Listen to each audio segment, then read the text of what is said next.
In the heart of Suffolk, England, nestled within the gentle folds of the countryside, lies the ancient village of Woolpit. This village, whose name is thought to derive from the Old English wolf pit, or wolf pit, became the setting for one of history's most baffling and enduring mysteries. The story unfolds during the turbulent 12th century, a time of civil war and political upheaval known as the Anarchy. Chroniclers of the era, men of the church and learning, were the keepers of history, recording events both mundane and miraculous. Two such chroniclers, Ralph of Coggeshall and William of Newburgh, documented the strange events that would transpire at Woolpit. Ralph was an abbot of a Cistercian monastery, and William an Augustinian canon, both respected for their scholarly work.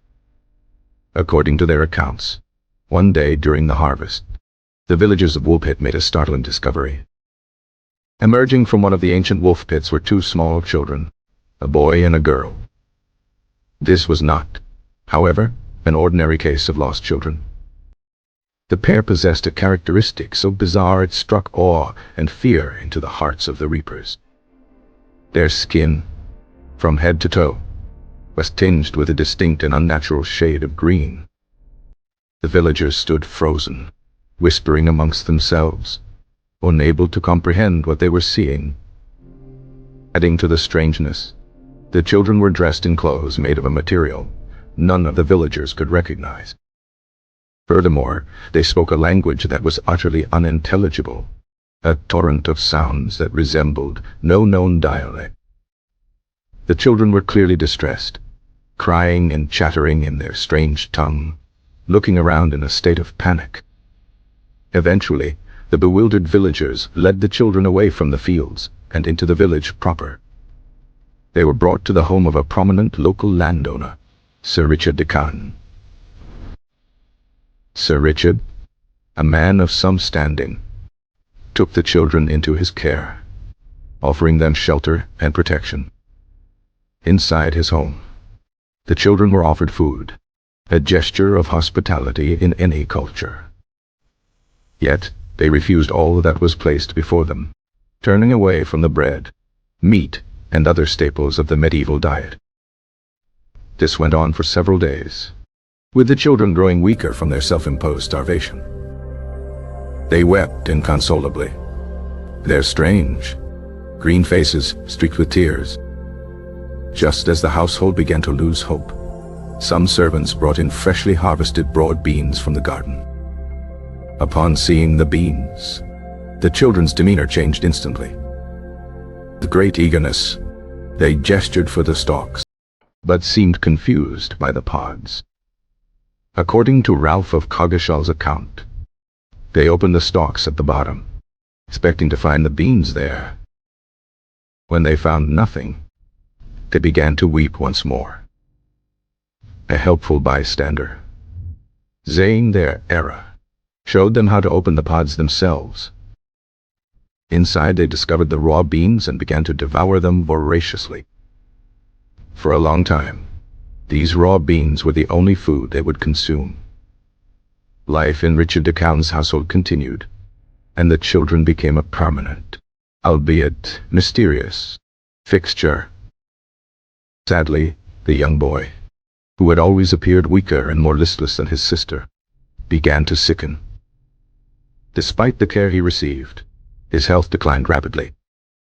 Shortly after he was baptized into the Christian faith, the boy succumbed to his illness and died. His death left his sister entirely alone in this strange new world. The girl, however, proved to be more resilient. She gradually adapted to her new life and began to accept other kinds of food. As her diet became more normal and varied, a remarkable transformation occurred. The green tinge of her skin slowly faded away, revealing a complexion indistinguishable from the other locals. She also began to learn the English language, slowly piecing together words and phrases. Once she could communicate, the villagers and her host were desperate to learn her story. Where had she and her brother come from? Why was their skin green? The tale she told was even more incredible than her appearance had been. She claimed they came from a place called the Land of St. Martin. In this land, she explained, the sun never shone brightly. Instead, her world was one of perpetual twilight, a constant state between dawn and dusk. She said that all the inhabitants of her homeland were, like she and her brother had been, green-skinned. They lived a pastoral life, tending to their flocks. On the day of their disappearance, she and her brother were herding their father's cattle. They were drawn by a loud, captivating sound. She described it as a great ringing of bells, like the one she now heard from the church in Woolpit. Following this enchanting sound, they entered a cave or cavern. They wandered through the darkness for a long time, losing their way. Suddenly, they emerged from the passage, not back into their own land, but into the blinding sunlight of the Woolpit harvest field. The intense brightness of the sun was shocking and disorienting after the eternal twilight of their home. This was the story she maintained for the rest of her life. The girl, who was eventually baptized and given the name Agnes, grew up in Richard de Calne's household. Some accounts, particularly William of Newburgh's, described her as being rather loose and wanton in her conduct. She eventually married a man from King's Lynn, a nearby port town. With her story told and her life integrated into the local fabric, the immediate mystery subsided, but the legend was just beginning. For centuries, the tale has been a source of fascination, prompting a wide range of theories to explain the inexplicable. The explanations can be broadly divided into the rational and the fantastical. Let us first consider the more grounded, scientific hypotheses. One of the most popular modern theories is that the children were suffering from hypochromic anemia. This condition, also known as chlorosis or green sickness, results from severe dietary deficiency. A lack of iron and other essential nutrients can cause a noticeable greenish pallor to the skin. This would explain the children's unusual coloration and why it faded after they adopted a normal diet. Their initial refusal of all food except green beans could be a psychological link to their condition or familiar diet. Another prominent theory suggests the children were of Flemish origin. During the 12th century, there was significant Flemish immigration to England, encouraged by English monarchs. However, these immigrants faced waves of persecution, especially during the reign of Henry II. It is plausible that the children's parents were killed in one such pogrom.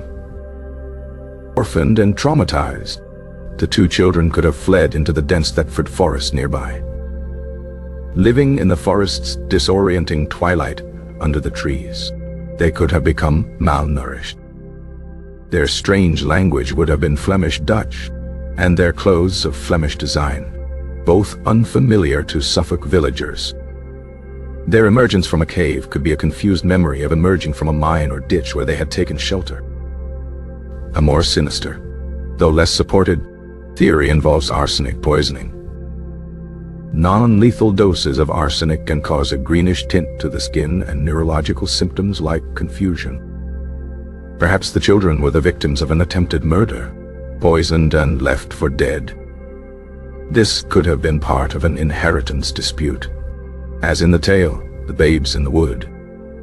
While these rational explanations offer plausible frameworks, they don't perfectly align with every detail of the story.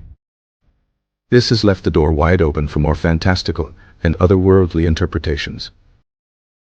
The most enduring fantastical theory is that the children were extraterrestrials. The green skin, strange language, and unfamiliar clothing are all cited as evidence of an alien origin. The land of St. Martin could be their home planet, one with a different sun that casts a twilight glow.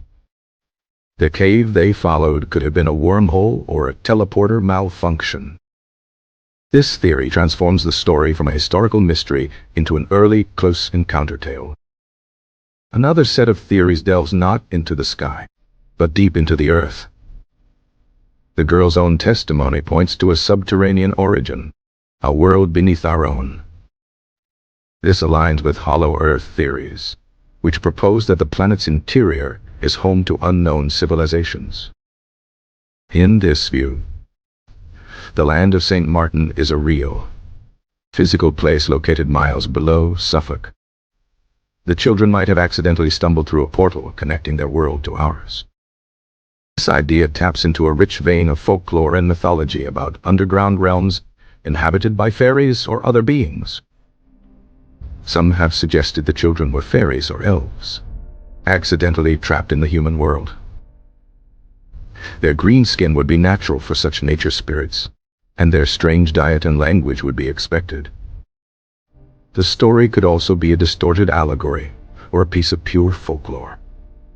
It might represent the clash between civilized villagers and wild folk from the woods. The green color could symbolize youth, nature, or even envy.